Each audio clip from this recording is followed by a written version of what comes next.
নমস্কার বন্ধুরা, defence aspirant YouTube চ্যানেলে তোমাদের সকলকে স্বাগত জানাই।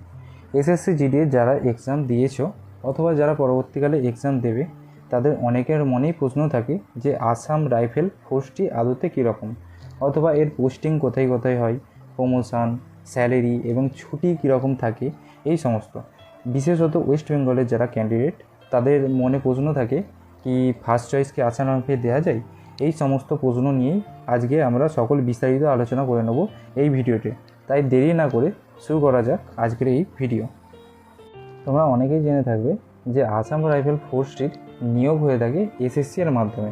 তো এসএসসির মাধ্যমে যেই ফোর্সগুলির নিয়োগ হয়ে থাকে তার মধ্যে আসাম রাইফেল একমাত্র ফোর্স যেটি মিনিস্ট্রি অফ হোম অ্যাফেয়ার্স এবং মিনিস্ট্রি অফ ডিফেন্স দুটির নিয়ন্ত্রণেই পরিচালিত হয়ে থাকে।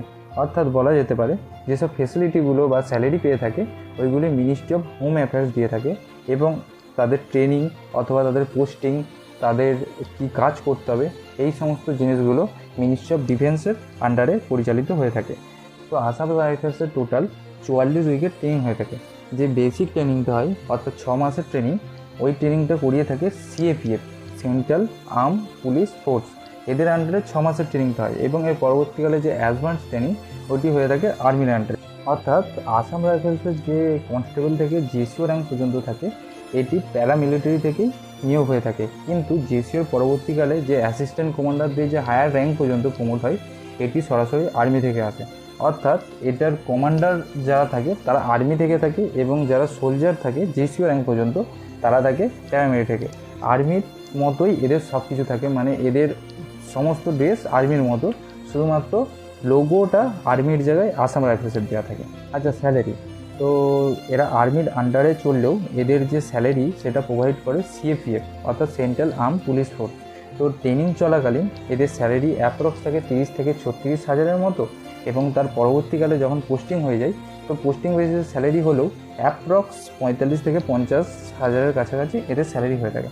এদের পোস্টিং কীরকম হয়, এদের ট্রেনিং সিএপির আন্ডারে কিছুটা এবং আর্মির আন্ডারে কিছুটা হলেও পোস্টিংটা এদের পুরোপুরি আর্মির মতোই হয়ে থাকে, যেহেতু এদের কমান্ড অ্যান্ড কন্ট্রোল যেহেতু আর্মি, তো আর্মির মতোই এদের পোস্টিং হয়ে থাকে। মানে ফার্স্ট টাইম যেই ব্যাটালিয়ানে ওরা পোস্টিং হয় সেই ব্যাটালিয়ানেই পার্মানেন্টলি রয়ে যায়, মানে এদের পোস্টিং খুব কম হয়। কিন্তু আদার্স যে অর্ধসেনা বলগুলো রয়েছে অর্থাৎ সিএপিএফের যেসব আদার্স ফোর্সগুলো রয়েছে ওগুলো 3 বছর ছাড়া ছাড়া ব্যাটালিয়ন চেঞ্জ হয়, কিন্তু এদের ক্ষেত্রে ওরকম হয় না। এদের ডিউটি মূলত নর্থ ইস্টেই হয়ে থাকে।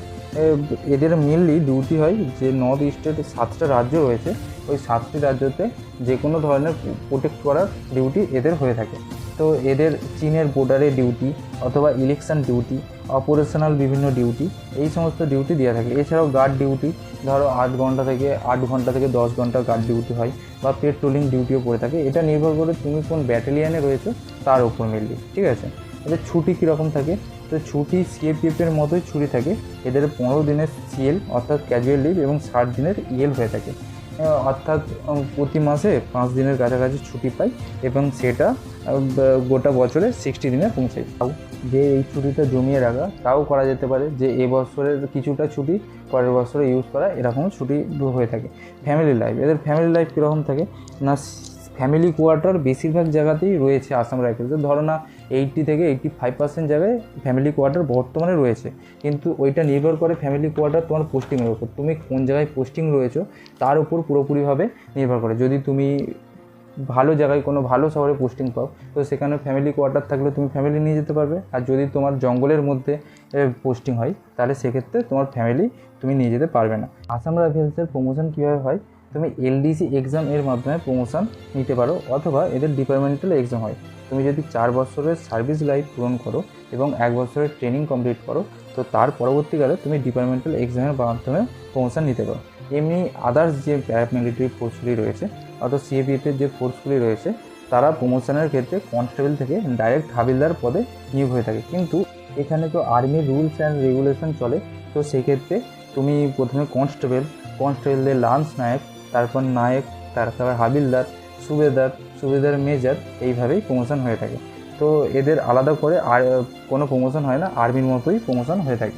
এছাড়া তোমার যদি গ্র্যাজুয়েশন কমপ্লিট থাকে এবং তুমি যদি 12 থেকে 13 বছর সার্ভিস কমপ্লিট করো, তো তুমি অ্যাসিস্ট্যান্ট কমান্ডার পদেও প্রমোশন নিতে পারো পরীক্ষার মাধ্যমে, ঠিক আছে। তো এদের পুরোপুরি মানে আর্মির র্যাঙ্কের যে প্রমোশনটা হয় তার মতোই প্রমোশন হয়ে থাকে। তো বেনিফিট কী আছে না, সিএপিএফের আন্ডারে যেহেতু এরা আছে তো সিপিসি ক্যান্টিনের সুবিধা এরা পেয়ে থাকে। এছাড়াও যেহেতু আর্মি কমান্ড এদের চলে, তো সেক্ষেত্রে আর্মিদের যে সিএসডি ক্যান্টিন সুবিধা সেই সুবিধাও এরা পেয়ে থাকে। এরা একমাত্র প্যারামিলিটারি ফোর্স যেটি সিপিসি ক্যান্টিন এবং সিএসডি ক্যান্টিন দুটি ক্যান্টিন সুবিধাই পায়, এবং এদের আর্মিদের মতো লিকার সুবিধাও রয়েছে। এছাড়াও মেডিকেল ফেসিলিটিতে কী রয়েছে, মেডিকেলের ক্ষেত্রে এরা যে আর্মির মেডিকেল সেই মেডিকেল সুবিধা পেয়ে থাকে। আর্মি হসপিটালে এরা মেডিকেল চেক আপে যেতে পারে। এরা মোটামুটি এই ধরনের ফেসিলিটিগুলো মেনলি পেয়ে থাকে। তো এরপরেও অনেকের প্রশ্ন থাকে যে ট্রেনিং চলাকালীন কি এদের ছুটি পাওয়া যায়, অর্থাৎ ট্রেনিং চলছে সেই টাইমে আমার গ্র্যাজুয়েশনের এক্সাম বা কোনো দিল্লি পুলিশ এক্সাম বা ডাব্লিউপি এক্সাম এই সমস্ত এক্সাম এলো, তো সেক্ষেত্রে কি ছুটি দেবে? তুমি গ্র্যাজুয়েশনের এক্সামের ক্ষেত্রে অ্যাপ্লাই করে দেখতে পারো, সেক্ষেত্রে দিতেও পারে নাও দিতে পারে, এক্ষেত্রে নির্ভর করে তোমার কমান্ডিং অফিসারের ওপর। আর যদি তুমি আদার্স কোনো এক্সাম দেবে, ধরো দিল্লি পুলিশের এক্সাম বা অন্য এসএসসি জিডির এক্সাম দেবে, যদি সেই এক্সামের র্যাঙ্ক তোমার র্যাঙ্কের হায়ার হয় তো সেই ক্ষেত্রে তোমাকে ছুটি প্রোভাইড করবে। যদি তোমার সমগোত্রীয় র্যাঙ্ক হয় সেক্ষেত্রে তোমাকে ছুটি দেবে না। দেখো, যারা ওয়েস্ট বেঙ্গলের ক্যান্ডিডেট তাদের অনেকের মনেই প্রশ্ন থাকে যে আসাম রাইফেল কি ফার্স্ট চয়েস দেওয়া যায়? তো আমি বলবো যে আসাম রাইফেলস দিতে পারো, একদিক দিয়ে যে অনেকটা ডিস্টেন্স হবে না, সামনাসামনির মধ্যে তুমি থাকবে, ঠিক আছে। আর 2 নম্বর, যারা ছোটোবেলা থেকেই আর্মিতে যেতে চাও এবং কোনো কারণে যেতে পারোনি, তো সেক্ষেত্রে তোমরা ফার্স্ট চয়েস দিতে পারো আসাম রাইফেলস। যদি তোমার আসাম রাইফেলসে যাওয়ার ইচ্ছা থাকে বা আর্মির আন্ডারে কাজ করার ইচ্ছা থাকে তো আসাম রাইফেলস তুমি দিতে পারো। মোটামুটি এই ছিল আসাম রাইফেলসের জব প্রোফাইল। তো আশা করছি যে সমস্ত প্রশ্ন তোমাদের মনের মধ্যে ছিল সেই সমস্ত প্রশ্নগুলির জবাব আমি দিতে পেরেছি। তো এরপরেও যদি কোনো প্রশ্ন থেকে থাকে তো কমেন্ট করো, অবশ্যই আমি রিপ্লাই দেওয়ার চেষ্টা করব। এটা আমার চ্যানেলের প্রথম ভিডিও। যদি তোমাদের আমার ভিডিও দেখে ইনফরমেটিভ মনে হয় তাহলে এই ধরনের আরও ডিফেন্স রিলেটেড ভিডিও পেতে তোমরা অবশ্যই চ্যানেলটা সাবস্ক্রাইব করে নেবে। আর সবার আগে ভিডিওগুলো পাওয়ার জন্য অবশ্যই বেল আইকনটা অবশ্যই বাজিয়ে দেবে। তো দেখা হচ্ছে পরের ভিডিওতে। এখনের জন্য বাই ভাই, জয় হিন্দ, জয় ভারত।